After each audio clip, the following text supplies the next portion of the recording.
Welcome to episode 10 of This Conversation Matters podcast. I'm Dr. Susan Protasio, your host, and today we will talk about how we shape our life's journey. So, have you ever wondered what shapes our future? Is it the choices that we make, or is it our parents' influence or guidance, or the life circumstances thrown our way? So, today we have a guest. She's a millennial, and she already found her calling at such an early age. So she is brave enough to share her struggles and journey, especially when she decided to follow her heart instead of following what her father has said her to do or to pursue as her career. And she currently works as an accounting supervisor at Reach Out, a nonprofit organization dedicated to community health. She is also a California board licensed acupuncturist. So let's welcome our guest, Ginny Chen. Welcome, Ginny. Hi, thank you for having me today. Yes, thank you for your presence too. So can you please introduce yourself to our audience? Yes, definitely. Hi, my name is Ginny Chen, and I'm a licensed acupuncturist, and I'm working in nonprofit right now. Mm-hmm. The reason why I shift to nonprofit is because I want to focus on the sharing knowledge with communities in the future. Oh, that's wonderful. That's wonderful. Thank you. And also, I wanted to ask you, being an Asian, and also with the life journey that you have taken, how is it growing up in an Asian family? Tough question, right? So, growing up in the Asian family, you always hear your parents say, I'm always right. Listen to me, right? So funny analogy, you can think like this, they are like God. You must obey them, whatever they say. One of the things they emphasize a lot is academic. Right. So my dad really focused on that. But when I was younger, middle school, I loved to play sports. I was always out there playing basketball, different things. Yeah. And then he decided at the moment, I will be failure. I cannot survive. So he need to think a way for me to survive. So he decided that, because he's a businessman, he decided, oh, you must go study business so you can come back and do family business with me. So to me, they don't really ask what you want to do. Yeah. They decide everything for you. So. Yeah, I think, if I may say so also, I think it's typical for Asian parents to do that. The reason I say that is because when I was growing up, I remember at age, I think 8 or 9, my mom, she would buy these medical toys where you have the doctor's bag, the stethoscope, and the doll is dressed like a nurse or a doctor. And looking back, and then as I grew up and went to college and became a doctor, I kind of wonder now, it's like conditioning the kid. It's like conditioning and exposing, okay, this is, you're going to be this way. Yeah. And that's very typical, I think, for the Asian parents to think what their kid's going to be while they're still young, right? Even if they don't know if you want it or not, right? Yes. So with that situation, how did you feel about your relationship with your father back then? Back in the time, did you feel any resentment while you were following his, like, whatever he's asking you to do instead of following what's in your heart? Yes, definitely. And it was tough. But I think it's like how he told me, right? Conditioning. So I still pursue business, and I actually got my master's degree in business administration. But it was really tough. Every moment I feel like I was not happy. And I feel depressed all the time. I just feel like this is not something what I want. It's not for you. Exactly. But I still did it. And then I still work for family business after that. So what made you decide and follow your heart, that your heart is in healthcare? What led you to that moment? If I'm completely honest right now, it's kind of life and death situation for me, right? Because at that moment I was so depressed. And then my relationship with my dad was also completely gone. Because since we started working together, we only talk about work. So there's no personal relationship. And it's also really hard. He still judge me all the time. He Right. doesn't take any of my recommendation. He will still think, hey, you are not doing good. You are still a failure. And at one point I was like, my heart was like, Yeah. aching. Yeah. Wants to do something else, wants to do Yeah. more in healthcare field. Right.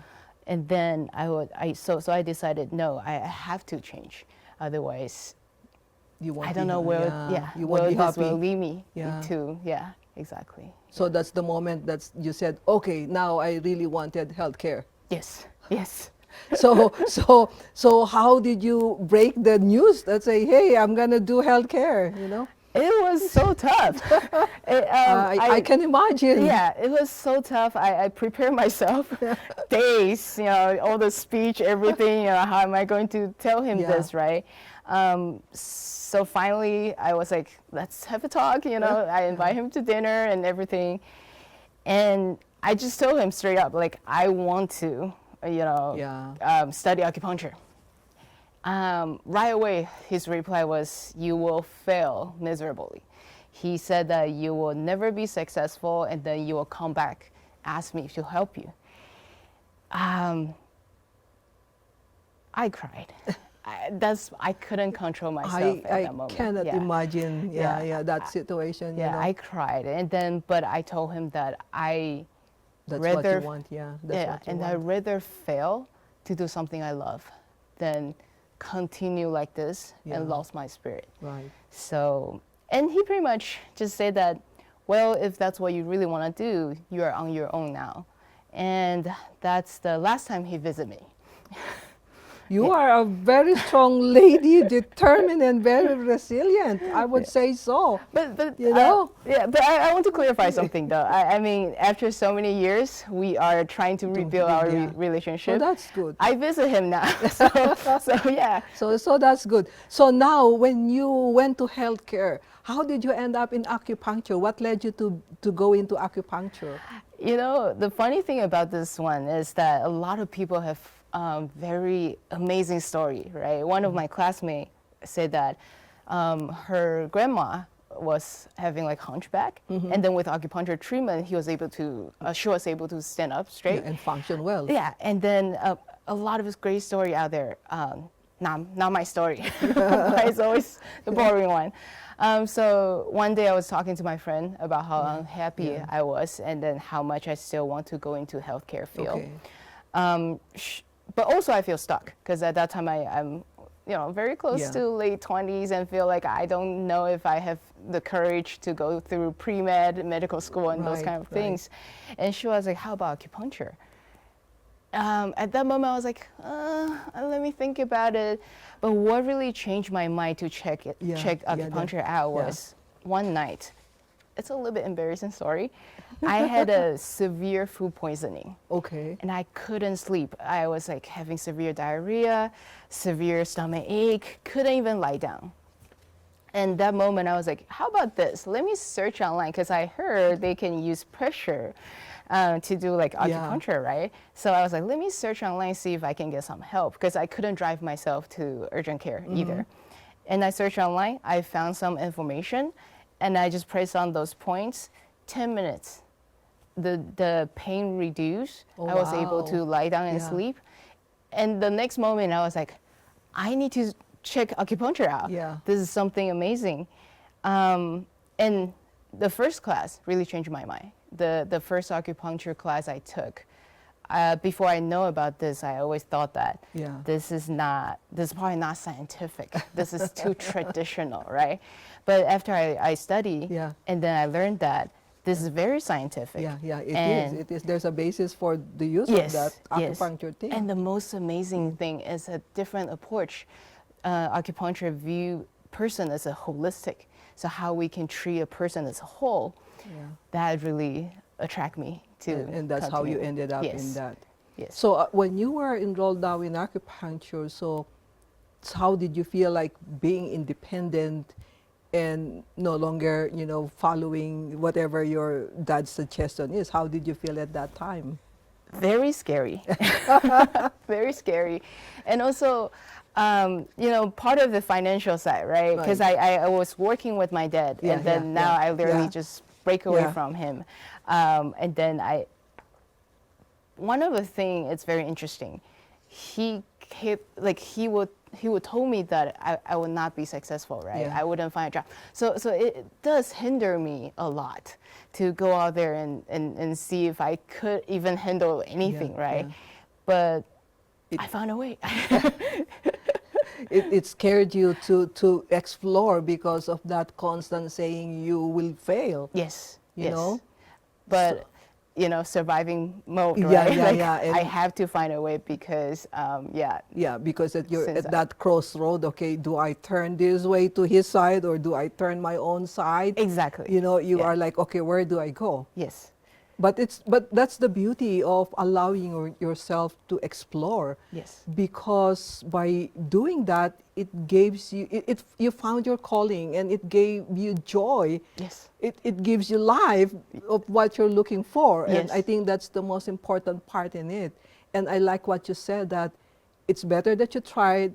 At least if you fail, you could say I tried, yes, you know. yes, And when you fail, you could get back up and then try again, yes, right? yes, So, well, okay, so you fail what? So, okay, I'll try again tomorrow, right? So exactly. that's very, very good.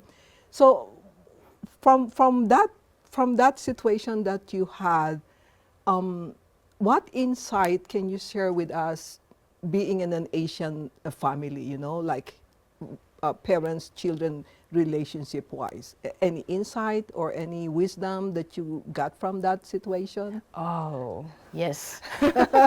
So I really have something I want to To tell share? parents. Yeah, Yeah. share about this, right? I truly believe that. Although it sounds really harsh from my dad, how he Yeah. treated me, right? But the reality is that I know he grew up in the not a stable time. So he really believed that, you know, high-paying job, you know, profitable business is a way to have a happy life, Right, right. right? So I know that parents, a lot of time Asian parents, ask their kids like, you must do something, and say something like, you must do something, yeah. it's because they don't want you to struggle. Right, But the right. reality is that I believe that for any kids, the most important thing is that feel loved, Yeah. feel support from the home. Yeah. So I want to tell parents that life is already hard. Support your kids, hug them. Yeah, you know, create the environment so that they are willing to, you know, even not only willing, like happy to chase their dreams. Right. And after that, if they need a place to rest, Yeah. just be there for them. Yeah. That's it. Yeah. Yeah. And I believe from my story and my friend's story, later on when our parents figure out that, oh, actually they can survive this way, they're okay. They're actually okay. Yeah. So success comes in different forms. Right, right. And just enjoy it. Yeah, Actually, yeah. It's interesting that you said that. I agree with that the parents should provide that space where the children or the kids, they feel safe, they feel loved, you know, by hugging them or encouraging them. But I think probably the reason some Asian parents are lacking on that part, I attended this event, a workshop on Asian American Pacific Islander event, and the topic was like intergenerational healing.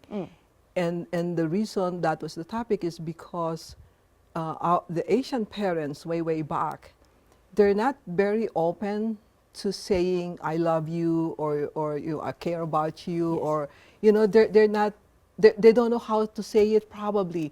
And during that workshop, the presenters, based on her readings too, said that Asians has another way of saying I love you. Instead of saying I love you, they say, did you eat already? Yes. Or I'm gonna cook food for you, or I have Yes. food for you, or you know, here's your pocket money, or Yes. something. But Yes. never I love you. Yes. You know? And I remember and attending all those workshops, and now that I'm, you know, at this stage, looking back, this is true because when I remember when I was on my first grade, I was the valedictorian in the class. Oh, wow. My mom did not prepare anything as if like it's like a usual day. So I went to the graduation, we went up to the stage and went home and that's it. Oh, wow. And then I was young, so I don't know. But now looking back, that is something not right. Correct. Yeah. Yeah. Something, but in their way, they are supportive, but they just don't know probably how to show it. And my dad, like I later You know? learned, like for example, your example, right? Yeah. If you did something really good, like at school, academic wise, everything, Yeah. he never say good job, never, not Yeah. even once. But his defense is that if I told you good job, you will be too prideful, and then you will stop working hard. So I would No. never tell you good job, so you can always push Yeah. yourself. And I was like, that's sad. Well, now you millennials and we, right? Now we understood that is not correct because what we wanted is, to hear from our parents, good job, Yes. because it motivates you to do better. Yes. But then the way the Asian parent does it is they would say, you need to do better, you need to get good grades. And so you could get a good job and a high paying salary, right? Yes, yes. So way back in Asian family, so their children is either a nurse or a doctor or an engineer or an accountant, just those four, nothing else. Yes. Yes. So pretty much. it's amazing. It's amazing. So I agree with you with what you said that, if there are parents, Asian parents listening to us, that, hopefully they would pause Yeah. and listen from the perspective of their children Yes. because you need to hear that. Yeah. And also sometimes they're kind of like strict intention, that very restrictive or strong intention for the kids to succeed. Yes. It creates a rift. It creates a rift for the patient-children relationship Yes. because they're not taking it from the point of view of the child, right? Correct. Like what happened to you. Yeah. Yeah. So I'm glad you're doing good. Thank you. Thank you. Trying. So yeah. Because we could only move forward, right? We could Yes. only move forward, try our best, Yeah. and then it will take care of itself, I guess, because you're doing the best you can, right? Yes. Yes. So now, how's the acupuncture doing thingy? So you're creating like projects or stuff? So yeah, about acupuncture. So I practice about like full time in the clinic after I graduated about 5-6 years, and then I love the interaction with my patients and everything. But I realized one thing during this years of practice. A lot of people here doesn't know much about acupuncture. Right. And so I feel the need to share the knowledge because once you learn about this medicine, it's amazing. Right. It's like I mentioned, holistic. So it's not only about treatments. It's even living like a life style. So I really want to share. So that's when I decided, okay, I want to join nonprofit to learn about how nonprofit reach out to communities. Okay. And at the same time, I'm on the side, I want to eventually create an association for to focus on educating and then share knowledge with the general public about this knowledge. So that's wonderful. So now looking back from that moment that you told your father, hey, this is what I wanted, to this journey of you that you are now working into the acupuncture thing, which is where your heart is. So how do you feel now looking back? What can you say to yourself? Good job. It's hard. Yeah. I have to admit, it's still really bumpy, right? Every moment, there are up and downs. I love this medicine. I love treating patients, but there are a lot of doubts as well. Like along the way, did I choose a right, The right path. right path? Yeah, yeah. And then, but if I really truly looking back, right? Even when we talk about resentment part, Right. every little moment actually matters in my life, good or bad. Yeah. It actually helped me to shape who I am today. Right, right. And because of all of this experience, I feel like I could, when I'm seeing patients, when I'm seeing different people from different path of life, I could understand them, relate Right, with them right. a lot more. My heart's a lot more, open, More understanding. more understanding. Yeah. So, and to be honest, that's at the end of the day, when I started a clinic, right? Yeah. Business side is important. And so thanks to my to my dad. dad. Yeah. Like, thank you for all the business knowledge I learned. It became like a fallback or something, or like a supplement to whatever you have. Yes, yes. So although the journey was not easy, but really truly looking back, to be very honest, I'm very thankful. Yeah, yeah. I agree with you because I attended another workshop, and it's about mental health in young adults, and young adults, and there's very high rate of depression, suicide, because of that aspect of the relationship with the parents and the children. Some of the youth that were there were sharing that the parents cannot understand where they're coming from, and it makes them instead of opening up, their tendency is to kind of look into themselves and then get depressed, and and then lose hope. Yeah. So I think it's hard. So parents, Asian parents, or I don't know if other culture also has the same thing, but for us, I think open communication should be the way, Yes. you know. Yes. And so if there's anything else that you want to share to our audience, what would that be based from your experience? Don't be afraid. Chase your dream. I think there are probably two things I want to share. Whoever has a similar experience, Yeah. or Yeah. trying to decide where you want to go right now, be brave. It could be very scary to step into unknown, but after years, when you look back, it's probably the most rewarding decision you ever made in your life. And the other thing I want to share as an Asian American, right? I find these two cultures sometimes they are very different sometimes in certain ways. Right. But instead of they are opposite, we can see them as a complement. Just like Western medicine and acupuncture, Chinese medicine, when they work together, it usually brings better outcome. So don't be shy to share about your Asian culture. Yeah, that's true. That's true. I agree with you. Well, before we wrap up our discussions, I would like to say thank you for your honesty of sharing your journey. And I wish you, good luck and blessings as you journey forward. And I think if there are, Asian children listening to us, probably I would say, like you said, do not be afraid, and see what do you really want to do and communicate it with your parents. And then, like for parents watching us, please listen, pause, and look from that perspective. And as we say, an effective communication is always a two-way street. Yes. Never a one-way street. Yes. And with that, probably that would guide us, and always, okay, let's sit down and let's hear your point, and this is my point, and you just, sit together, and then you move forward for the better judgment that you have concluded or you have done, right? Yes.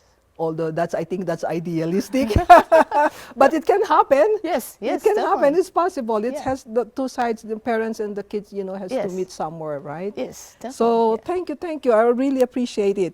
So thank you so much for listening to us. I hope you have, gained some wisdom from whatever we have shared with you. And Ginny, being an acupuncturist, she's going to share her story on the acupuncture side. So that would be the next episode. So thank you so much for watching. Be sure you click the subscribe button, and I'll see you in the next episode, which is about acupuncture. So take care of yourselves, and blessings.